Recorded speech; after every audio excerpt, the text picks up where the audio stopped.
Check. Keep it alive through these lines I write. I keep it live cause I thrive. I might just blow your mind tonight. I'm so hyped, but it's no hype. From this height, it's direct hits on sight. I'm your type, lend me your ears to show you that there's something in me. I'm not giving up, I'm standing right here, holding these days hostage. And I'll make this my year. We turning fear into love, and the love's in the air. I love doing this cause nothing compares. Nothing can share that same type of feeling when you feeling in flares. They can't catch it, it's havoc. I rip to a tear, switch a scenario on stereos, I leave them impaired. Variables start to change and they're all in my range. I just gotta grab it, it's all mathematics. Every step is drastic, I make it fantastic. I'm trying to take your breath away. Asthmatic. This is live through the stereo. Go and let it blow, blow through the stereo. I'ma let them know through the stereo. Yo, here we go through the stereo, stereo. This is live through the stereo. Go and let it blow, blow through the stereo. I'ma let them know through the stereo. Yo, here we go through the stereo, stereo. Yeah, just nod your head with it, so explicit and vivid. Every image is intricate, intimate. I put my all into it, no scrimmage and no rules. I'm a pro tool, hear my heartbeat, beat into the vocals. I'm so loco, lost my mind, oh no.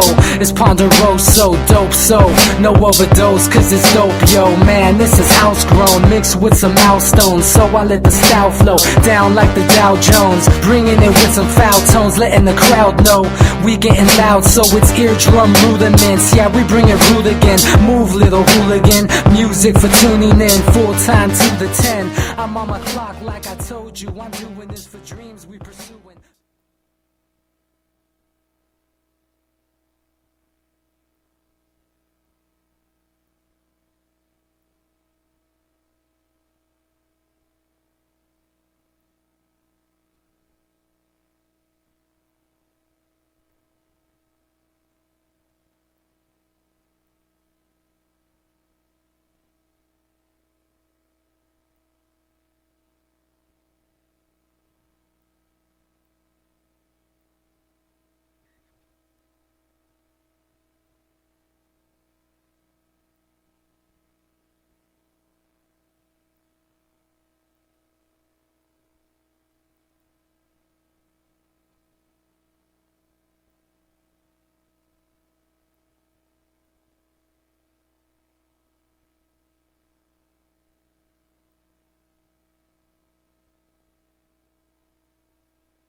So if you are unaware, I like to talk about things other than current events / political occurrences, just because I think in general a lot of that stuff is negative and it breeds a certain type of emotion, and I think that culturally we are geared to be motivated by fear, and I try to do the opposite. I live in opposite land. It's the funnest place to be. So thanks for joining me. We're going to talk about a lot of interesting things. I like to encourage you guys to call in. Please do so. We are able to take calls. And let's see, where to begin? Such a wonderful topic. I've been struggling with this recently, mostly because I wonder, was I shown genuine love as a child? I mean, yes, I can think of times, but overall it was really a lot of fear-based actions that I experienced. Well, that's what most people experience. I mean, it makes it so that I don't think most people actually know how to even accept love or to actually perceive love out there. I think people have a lot of trouble because of the fear-based society that we live in. Even like when people see love given to them, it makes them push them away. Yeah, why are people self-sabotaging in that regard? I know so many of my friends who are searching for this ideal individual to complete them, quote unquote, not realizing that the self needs to be whole. Like, one whole plus one whole equals an awesome whole. You know what I mean? You can't look for someone to complete you. You have to complete you. That's a very trying thing to do. But is that truth? Is it? I mean, can people be completed without the benefit of others? But here's the thing. Nobody's taught how to do that in society. We're just kind of like, hey, welcome to this plane of existence. Go learn stuff. Okay, now decide what you're going to do forever. Okay, now find your other half. Okay, now procreate. Okay, now retire. Okay, now travel. Okay, now die. It's just like everybody's got this ideal. Nobody's allowed to just be an experience. Everybody's suppressed in a way by these imposed ideals of what they're supposed to accomplish in their time here. So much pressure. Like, how do you know what to be or how to be? And you never know that. You don't even. You never know that. You just have to trust in that. But we have to. My point is that most of us, we had this discussion a little earlier, come from a background whose family was involved in some sort of war. And what does that do to the mindset? And how does that affect the family of those? Most of us come from that, you know? It's just, our civilizations over time are always fighting. Wouldn't it be wonderful if we were a community and everybody supported each other, and when someone was sad or going through a hard time, they knew that they had at least 50 people surrounding them who were going to just fill them with goodness? Like, you read about these tribes in other parts of the world who have that type of interaction. And I wonder, like, do they have crime? Are they murdering each other? You know, like, are their youth depressed and on medication? Like, I mean, but look at your statements that you made yourself in the beginning of that. You said, how do we know if they're the one? How do we know who's the right one? That's a fear-based statement itself. You're worrying. What do you mean? What did I say? In the beginning, you were talking about we were looking for the other person to complete us. I'm just saying that's a generalized ideal that people have, that I've realized, like, a common thread between people who I associate with. Like, that's their consensus is in their mind. Like, they're all looking for that. Yeah, I'm not looking for that. No, we both agree that the war-based society has made it so we push people away because we're always on defense. Because our entire family tree, everybody's family tree, as you just said, is based on somebody being in war. So we have that violence in us from our family tree. So it's passed down from generation to generation that way. So that's where a lot of the fear comes from, along with all the fear of society itself today. It's a dog-eat-dog world. Yeah. And we're all wearing milk-bone underwear. So, I mean, in that sense, we're so individualistic that we forget what somebody else actually brings to us, and we always worrying about what that person is taking from us. It's true. We have to start thinking about the positives, as you were discussing earlier, about looking at the common grounds. Yeah, it's like, what's similar between us? Like, how do we relate? Not, oh, that bothers me about them. Well, and this isn't just on an individualistic scale, on a relationship. This is society in general. We have to do that with our neighbors. We have to do that, and the cities have to do it with their neighboring cities as individuals if they want to keep everything as individuals. Like, I noticed that we teach our kids from a young age to notice differences. we should be learning similarities, correct? Correct. We need to start building this idea of connectedness, because like I realize that I've studied biology and physiology and more recently metaphysics a lot, and quantum science shows us that this is a holograph. Everything is kinetic, and it's an illusion to think anything but. And people are so far separated from true reality. And in essence, everyone's like burning themselves, like touching their hand to a hot skillet over and over, and going, "Wow, why does my hand hurt? Yeah. Why does my hand hurt? Ow, my hand!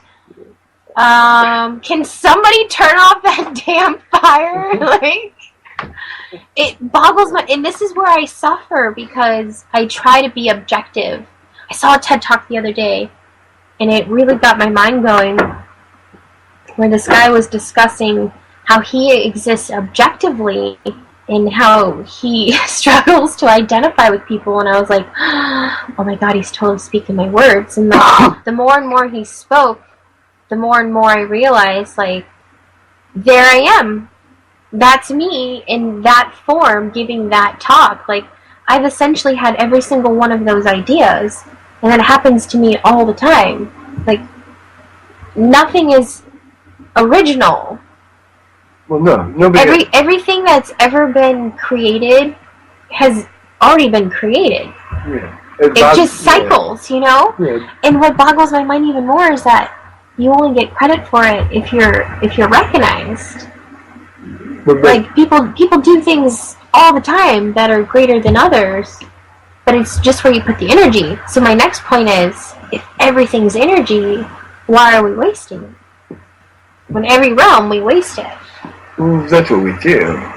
We waste energy on a daily basis. We give it to fear because that's what we know. Yeah, look at how much energy is wasted guarding and protecting instead of embracing and loving.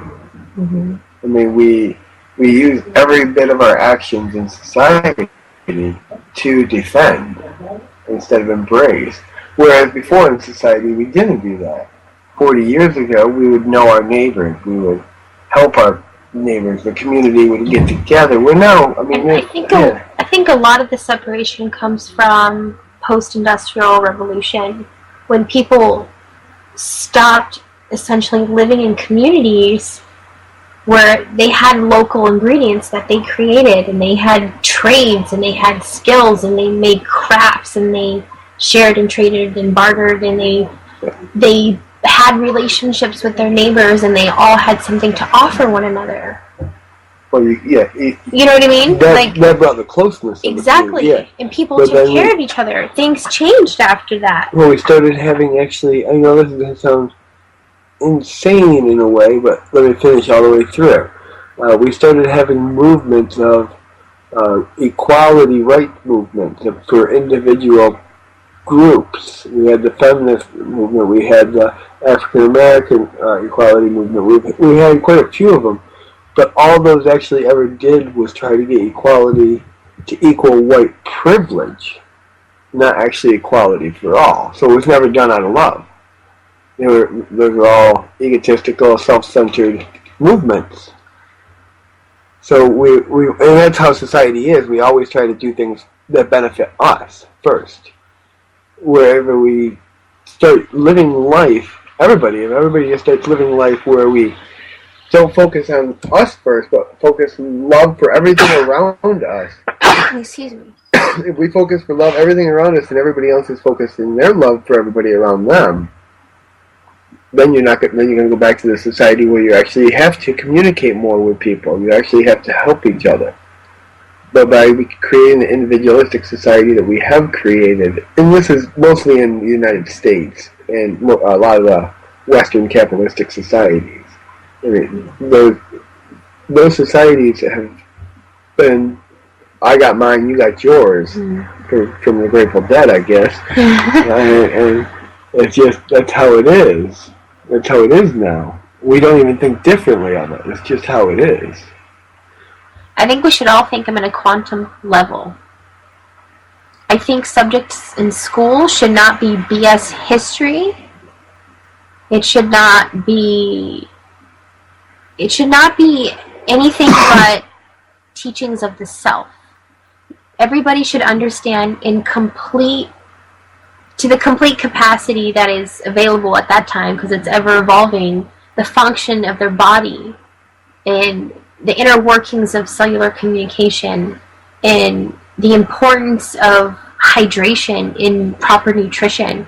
Like, I think, I know this is going to sound crazy. My perspective, objectively, is that people have been starving for a very long time.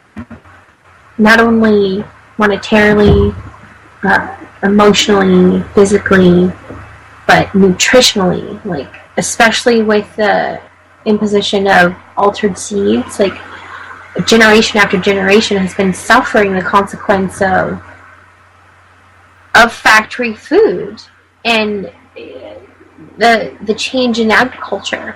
It's a stance that I take, and something very dear to me is, like, people are not functioning optimally because they suffer from chronic malnutrition, and they don't even know. Most people don't even drink proper water or water at all, and when they do drink water, they're not even drinking, like, real water, because their water is, like, injected with all this stuff that is not even isotonic. Like, even when you drink it, it doesn't even adhere properly to your cells because of its composure. Like, and that will make it so that we can't think properly. I'm just saying, like, how do you, in the world that moves so fast, and I often compare it to a tortoise and a hare. And I explained to my 6-year-old, honey, you're being a hare. Just slow down a little. What if you look at it this way? And I'm trying to teach him, like, just because everyone's going real fast doesn't mean you can't observe things and make another idea or create another perception, you know? Well, you can, but if it's not a perception that's accepted in society, then it really exists only in your world. I'm just saying, like, it's so hard. I understand why people suffer emotionally, is I think where we're getting at with this, is because of the way that it's constructed and built, you know what I mean? Yeah. People aren't nurtured properly, and then they suffer silently in this mold, you know? So, how do we change it? Well, you're never going to change it overnight. You can't. It's impossible. There's too many factors against you. I mean, technically, evil's pushing from a lot of directions. Mm-hmm. Or hate, or whatever you want to call it. It's pushing everybody in a direction. I know the answer. I'd love to hear it. I do. I know the answer. It can't be that simple of an answer. It's so simple. It can't be. It's so simple. Einstein knew the answer. Well, Einstein was crazy though, too. I'm a little crazy. I'm just crazy enough to understand what he was saying. And essentially, I'll get back to my point earlier, E equals MC squared. Action is always reaction.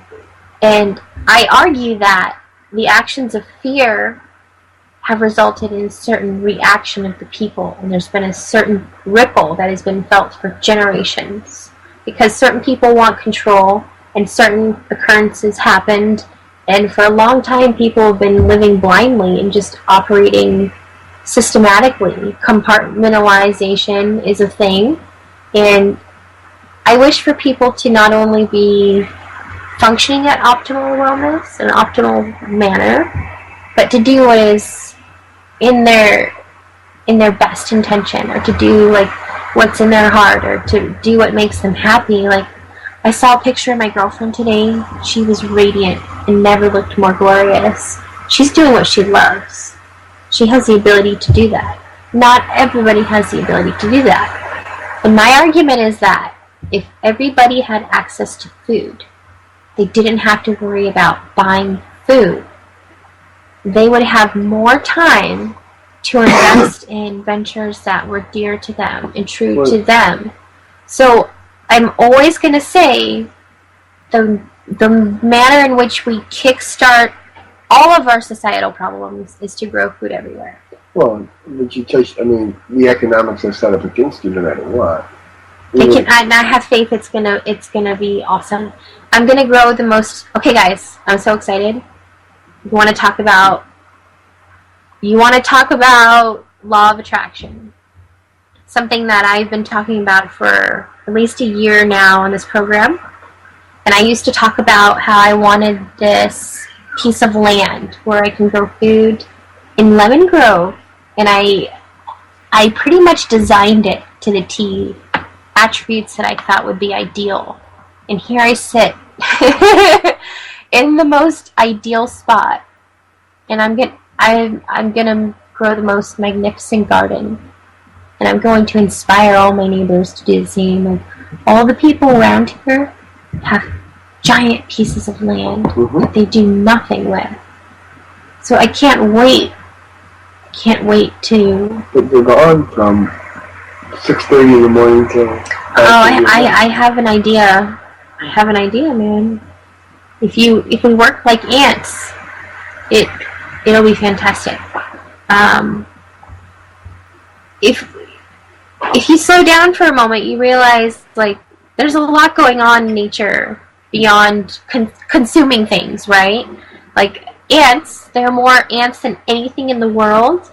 And how do they exist? Like, do you have any idea?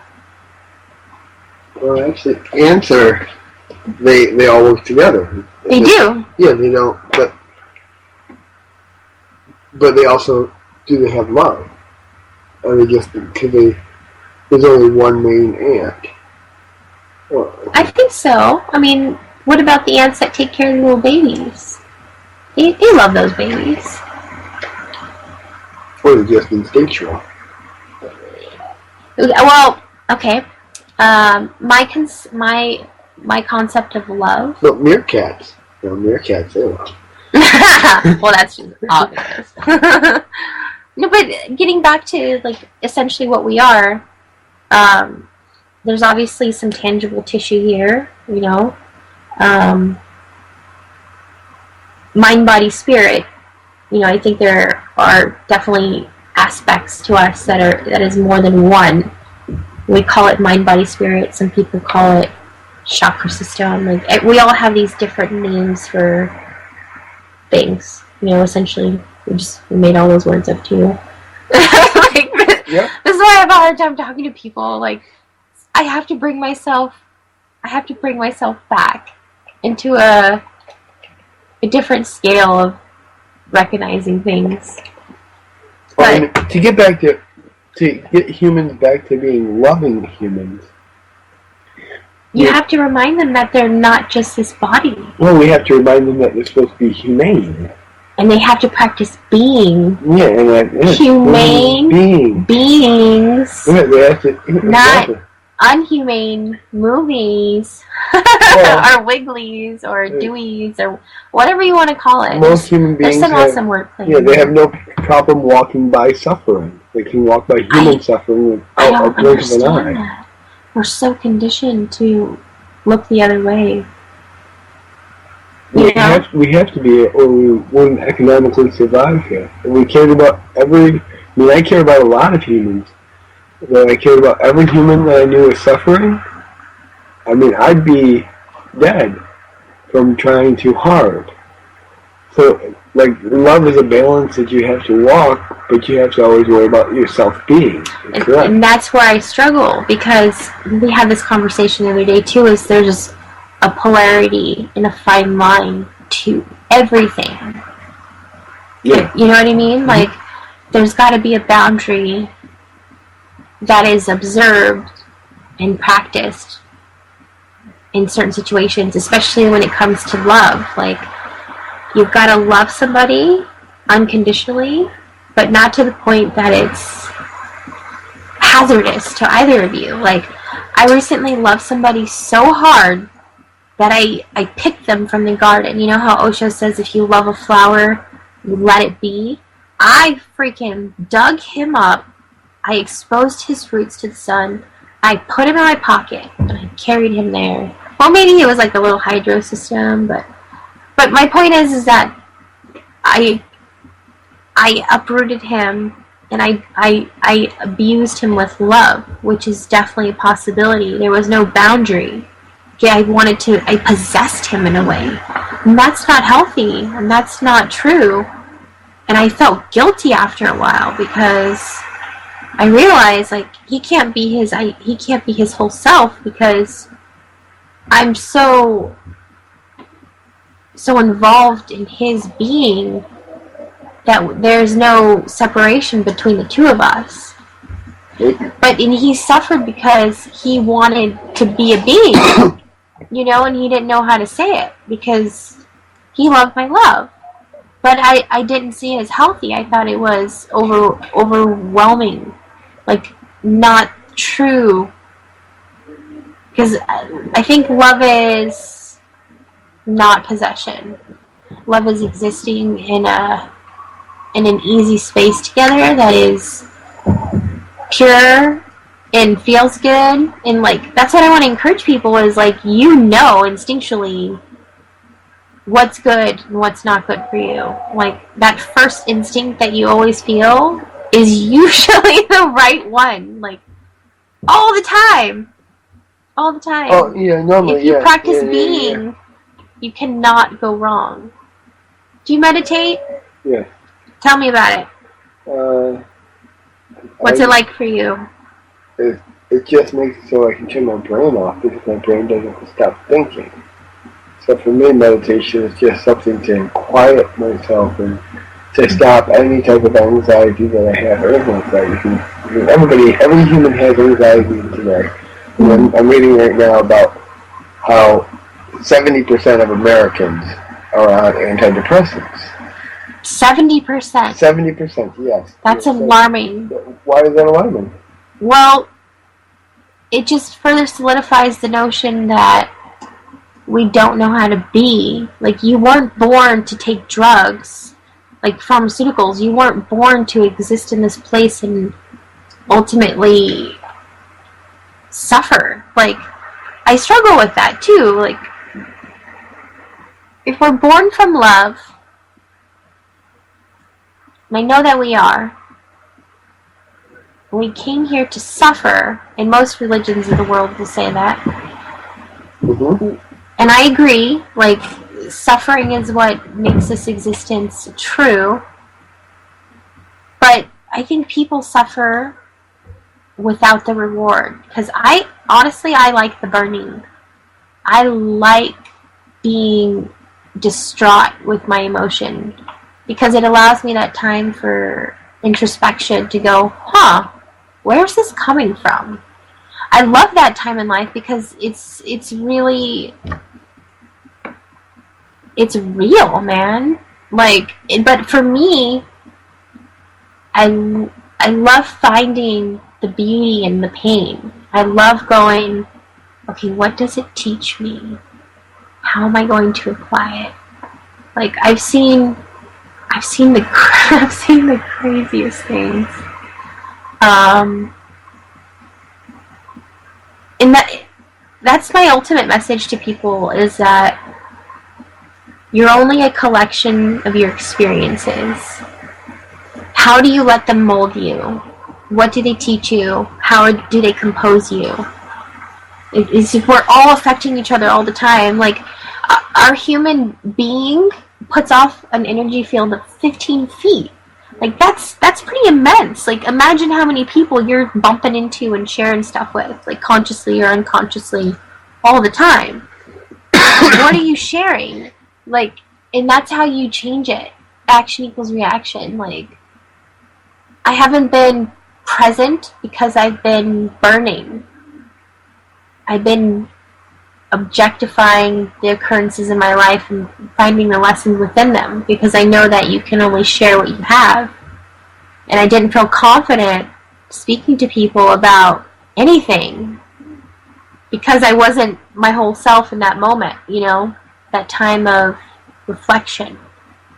But I wish that people would understand that it's okay to have feelings. Like, we're so bred to just operate. And things can move through you. If we have feelings and we actually care about another human being, that takes away from our own individuality. It has to, because if you're going to interact with another human being, you're going to be giving some of your time, you're going to be giving some of your energy. I talk about, I need to come up with a word for it. But there are 3 basic type of interactions that you can have with people. There can be a positive interaction where you both exchange good energy and you feel like, you're energized and you're like, yes, that was awesome. There's one where you can deplete one another, like somebody's giving or taking. And then there's like a neutral. And you want to have those good ones. You want to have that. And like, you can attract that only in your life by creating it. It's scary how much you can create your reality. Well, yeah, but you can create your own reality, but when 60% of the women in this country have been abused, and 70% are on medication. And I wonder about that. Well, you have to look at it. Well, there's got to be a correlation with it. There has to be. Well, I think that you're making over half of your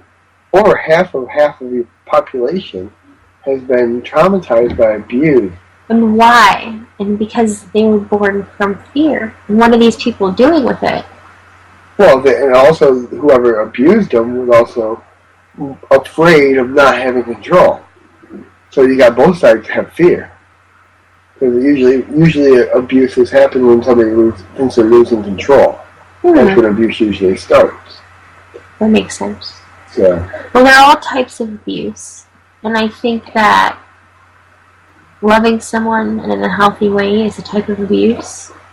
I think that saying mean words is a type of abuse. I think that hitting is a type of abuse. Definitely. I don't give a shit what context. Violence promotes violence. I don't give a shit what context. Hitting is not okay. Well, violent language is not okay. Yelling violent language. Yeah, saying shit is a big deal for me. Like, I don't even say 4-letter words around my children. And when I do, I feel really guilty. Like, you have a potty mouth. Well, my grandma was a little Polish sailor, like Polish, Irish, Native American, interesting mix. Like, she said the dirtiest things you'd ever hear. But she said them with love. And that's important. Like, it doesn't matter what you say, it's how you say it. You know, things have energy, and I think that a lot of if you think of us as energetic beings in general, I think a lot of us come from that dark place, that dark matter, and I think that a lot of us are hoping and reaching for a light, and we're trying to show people with action that things can be different. Like, I was born from darkness. I was an abused child for a really long time by a lot of different people, and I'm still learning on how to be a functioning adult. But you're a woman. You're abused from day one, actually. I am a woman, and I struggle with being objectified. Right. You know how many men, now that I'm single, just send me the most perverted things that I've ever imagined. Like, yeah, I like sex. I like making love. I am a sexual creature, and it's. Yeah, I don't like the term making love, actually, because that's how we mix love and sex and combine them in the same word. Okay, I'm gonna call it making magic then, because magic happens when it happens. You call it putting my penis inside somebody else? Yeah, penetration is a thing. There's penetration, then there's magic. We can differentiate them that way. Yeah. Like, but really, like, who taught these people that was acceptable? Like, there's such a disassociation with. Almost with learned behavior from your family. It's just animals, man. animals. And we're all going so fast. Nobody... Have you turned on TV lately? I don't watch cable. I don't watch movies. It's weird. You watch TV shows now. I guess like Married with Children, Modern Family. Married with Children's thing? They're not Married with Children. I don't know TV show. Modern Family. I'll just go with that. Modern Family and Married with Children. The same guys in it, I guess. NCIS. You look at 2.5 Men. All these shows, there's always sexual implications towards women on every one of them. They're expected to have sex with women do like sex. Well, women love sex. Yeah, men. It's just. But the men are never told that they have to have it, where women are always told they have to have it. Yes. And that's where the connotation, or the mixing of the word love and sex combines. And I see a lot of my girlfriends suffer with that. Every woman I know suffers from that. Okay, so I have a girlfriend who's dating a guy who's a gentleman. He's amazing. He's so romantic and does things for her without sex. And she feels insecure because he's not having sex with her. And I'm like, whoa. Appreciate him. Then I have this other girlfriend who longs for that type of commitment in relationship with her man, that they have awesome sex. But she's unhappy too. So it's like, you have people suffering either way. But we really just don't, nobody knows. But I think it's because everybody's lacking the being part. Well, that, or you can look at nobody's a whole being, though. I mean, as I said earlier, we have to give love and not expect it back, and everybody else has to give love and not expect it back, and then everybody be giving love. Mm-hmm. I mean, that's my philosophy. Yeah. Love on, not off, man. Bob Dylan says, can't be happy, Lord, unless you're happy too. I mean, we can try to be happy all the time, but if the other person or the other societal member isn't happy, we're never going to be happy, we're never going to be whole, we're never going to be complete. It's not kinetic. Right. The energy is displaced, even with one person, even we don't know. Exactly, like there's a kink in the chain, yeah, right? Exactly. So in order to fix all of that, we just have to stop expecting things. And that's why I get so bitter around this time of year. Because people are, oh, we're in the spirit, the holiday spirit, oh, so glorious. Cool story. You're making me vomit. Yeah. How about you get off your pedestal and realize that people suffer every day, all day. Probably people in your own family. Do you even know? Like, I'm trying my best to take care of the people in my sphere so that I can ripple out effectively. And I encourage people, like, reach out to the people who are your family. The people who take care of you, you take care of them. Yeah. That it's gotta be. It's called a two-way street. It's gotta be a two-way street, a balanced equation, if you will. Otherwise, it will cause. No matter what happens, if it's not a two-way street, you're gonna end up walking into a road of dead end sooner or later. Definitely, I see a lot of people. Especially this time of year, fighting necessarily. A lot of people are stressed about money and buying stuff. Like, that does not matter. My girlfriend and I are really excited. We're going to make soap on Wednesday. We're going to put essential oil. We're going to make people some toothpaste and try and make people healthier and a little more conscious of the things they're putting in their body chemical-wise. That seems to be like the ongoing theme this year, I think. Somebody else is doing that also. Oh, really? Yeah, we've been doing that for a couple of years. We're doing oils and stuff. Yeah, essential oils are really good. I use lavender and a lot of different things. My girlfriend taught me that. That's awesome. So, the point is that action does equal reaction. You gotta... Action equals reaction, but we are ultimately responsible for our own actions, even if it's a reaction to another action. Exactly. Yeah. You have to determine how you're being composed by the behavior of others. Because regardless if you accept it or not, everyone that you spend time with is affecting you. They're changing essentially your DNA based on their vibration. Like essentially that is a thing. You know, I like to think on a quantum level. It gets me in trouble, but whatever. I don't care if it gets me in trouble. That's my existence, and I'm okay with it. Okay. I'm okay with it, man. I'm happy in Lavonne land. It's good.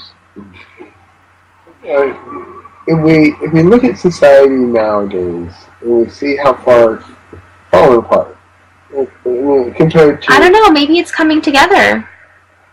You say falling apart, I say coming together. Well, out of chaos comes order. Always. Out of chaos comes order, always. I love that people are going outside and going, we're mad as hell and we're not going to take it anymore. We're not doing that much. We should be doing it more. Well, in other places, I think we should do it more in the United States. Yeah, everyone. Yeah, the rest of the world is, they're fed up with it. Yeah, it seems like we're a little sedated. Well, we're too comfortable. We're complacent. Complacent is a good word. Yeah, we're very complacent. Well, we're medicated at the same time. We just determined, you know, like I didn't know that, but down. We're unconscious of our conscious. Yeah. So that's why I try and teach people that they are infinite, amazing creatures, which you are. Don't forget it. Your emotions are affecting your body.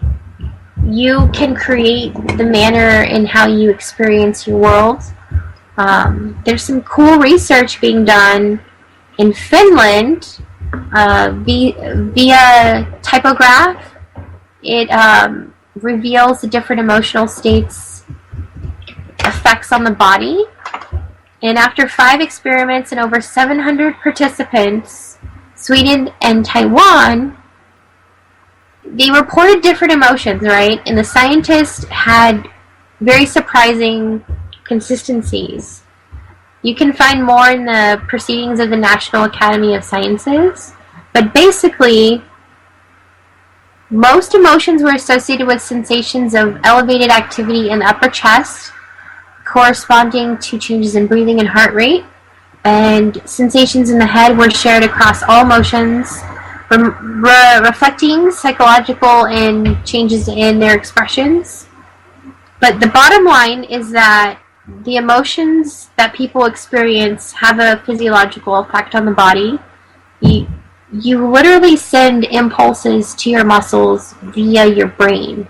Your brain connects via nerve, and that system is operational. But there's also an emotional factor that is carried along with that.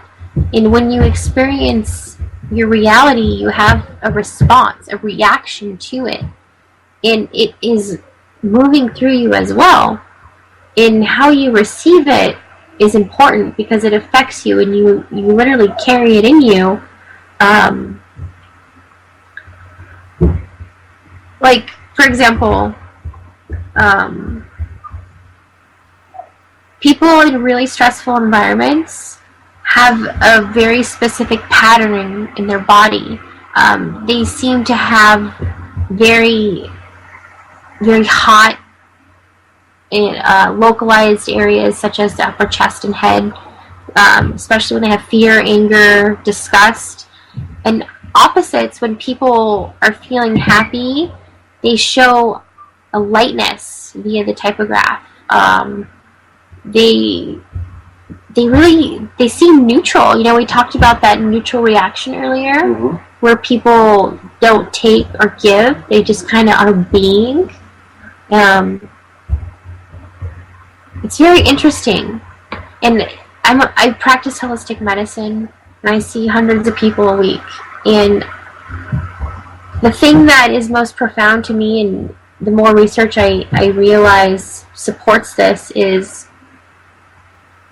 there's such a profound ability that people have between their heart and their mind that has an automatic and profound effect on the physiological being.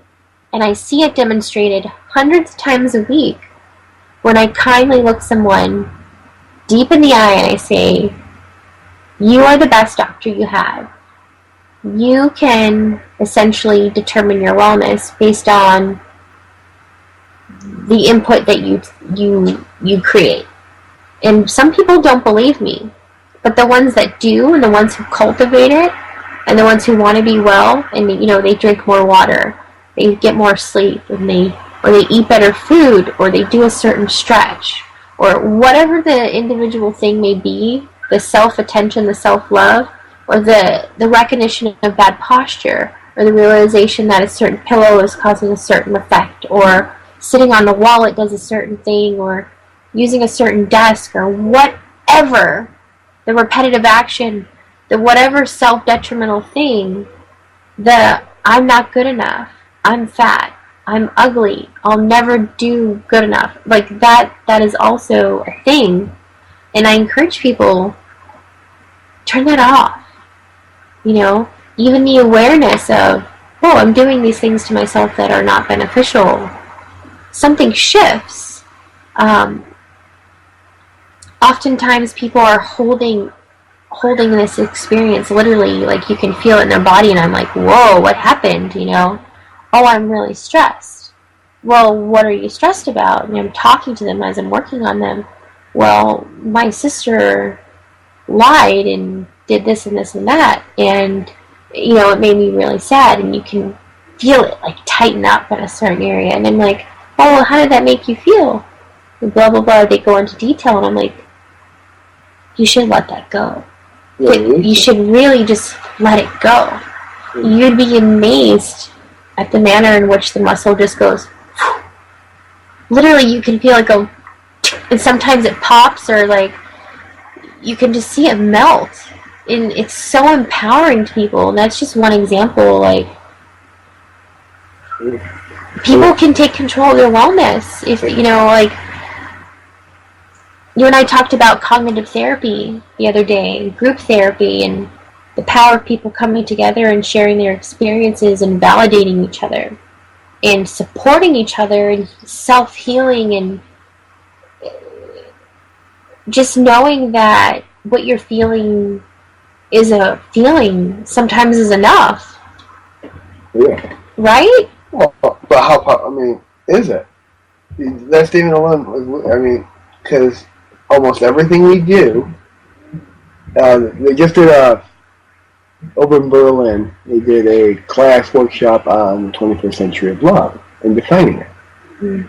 And they came up with a summary at the end that talks about how other individuals can do 80% more in their life if they actually feel love from somebody else. Because essentially everyone's a mirror, though. Well, yeah, but they also found out that almost everything we do in one way or another, through consumer and purchases to style and attitude, all are motivated by the desire to be desired, to be loved. Well, that's inbred in us. We want to assimilate. Yes, and the truth is, without others to value us, we are useless.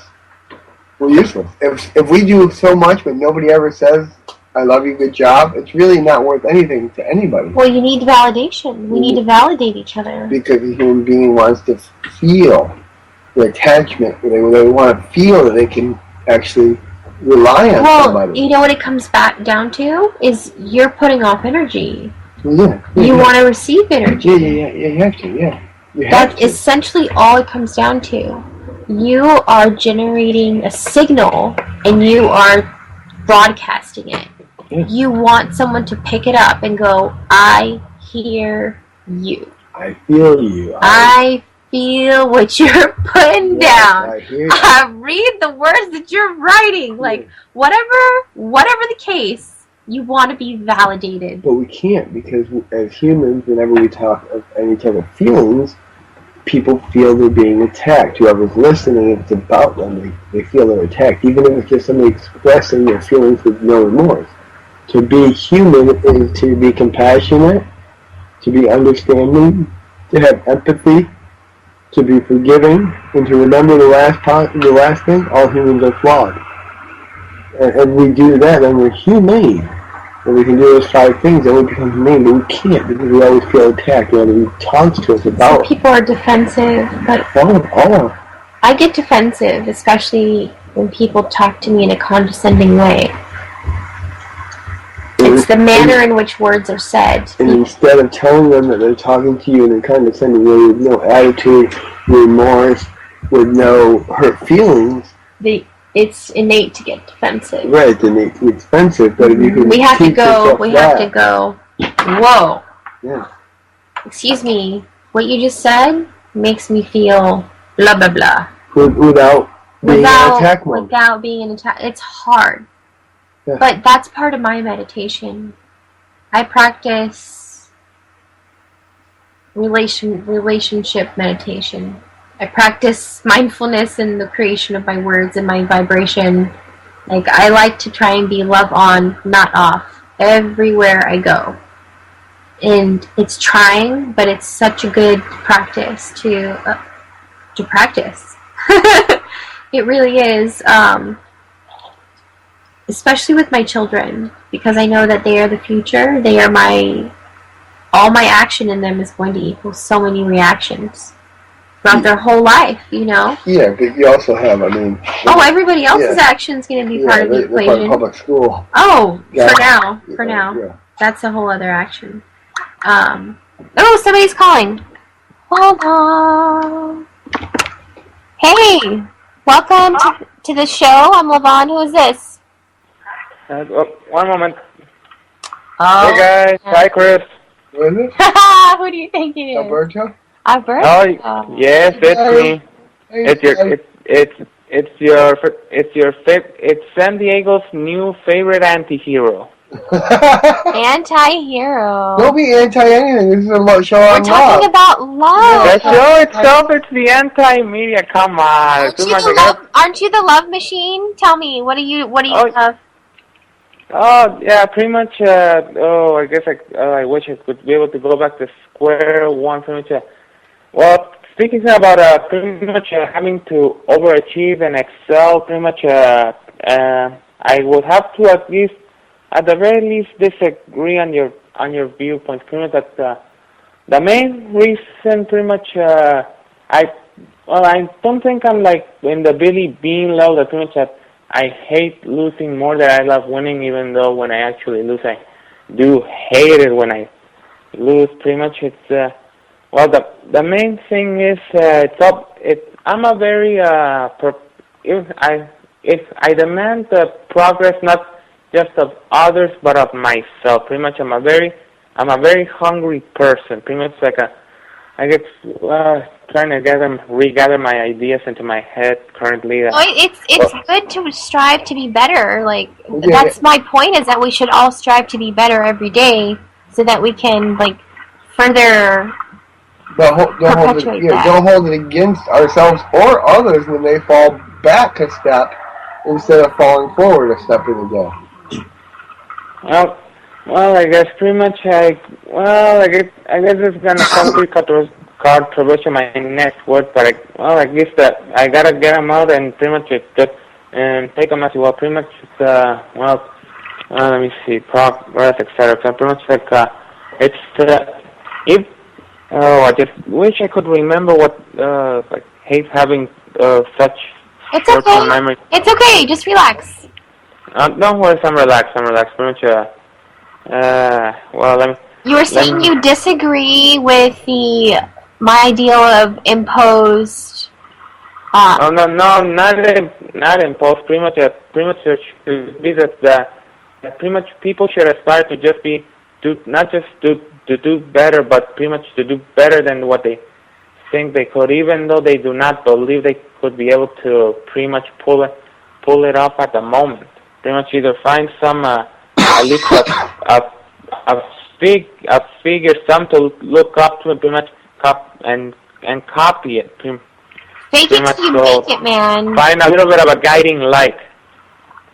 I agree. That's well said. Well, yeah, pretty much it's So but even though I think I remember what I wanted to say. Pretty much the main reason why pretty much people who suffer have to overachieve not just achieve but overachieve, is to prove a point. It's pretty much at the very. Have you ever seen the Count of Monte Cristo? Partially. Like, can I tell you a secret? I've seen a lot of movies, but I just don't pay attention enough to remember them. Well, Like, they just don't matter to me. I try so hard, I cannot do it physically. All right, I'll just give you the main view, the main sections of the story. It's about this guy with his girlfriend, whatever. He was very poor. Got a message that apparently that Napoleon was gonna come back into France. He actually turned in the message to the authorities, being naively that they were gonna take care of it. And once they figured out that when the authorities thought that he was some sort of a spy and whatever, they imprisoned him and whatever. He was tortured for a couple of years. Whatever. And then thanks to a mentor who helped him increase intellectually, pretty much after those few years when taking advantage of that mentor died, he was able to escape out of prison because that very mentor knew about some treasure hidden in an island. He was able to get to it, and he got so rich he was able to buy the title of a count, the Count of Monte Cristo, and he was able to get revenge on those who wronged him. Okay, and your point is? Well, pretty much. Even though that they say that the best revenge is to live well, pretty much, I do not think having a brand new car and an Armani suit might be able to fill certain holes per se, aka or any other Christmas gifts that you might be lucky to get on the 25th. But pretty much, well, in other words, whenever you're able to not just succeed a little bit, but pretty much have genuine things to pretty much be happy for yourself, pretty much, hopefully one way or another, let the ones who wrong you in the past, just let them know and really rub it in. Little love from San Diego's would you call yourself anti? Yes, I'm apparently the San Diego's new favorite anti-hero. Anti-hero. Thank you for your words of wisdom, kind sir. May I ask, what is your opinion in regards to the perpetual fear that society has been imposed via ancestral? Well, there are multiple things to. What's the perpetual fear of? Well, my point is that we're all born essentially from those who have been fighting wars. And what do you think that has done to our individual idea of what it is to feel love? Well, I guess. Well, at the very least, it would mitigate the pain a little bit. Pretty much to at the very least forget that. A few things in the past, this and that. Because nope. Unless you're a psychopath, no one is born evil.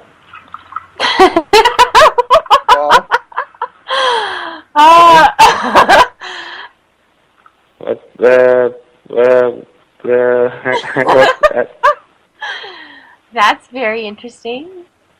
Pretty much. Well, just so I know we're at least on the same connection per se, so I don't miss the point. Like, what was your viewpoint and my?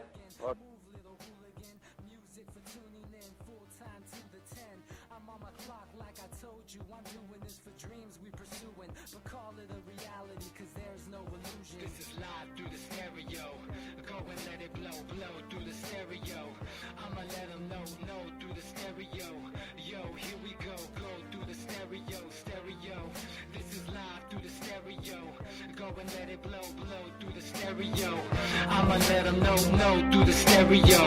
Yo, here we go through the stereo.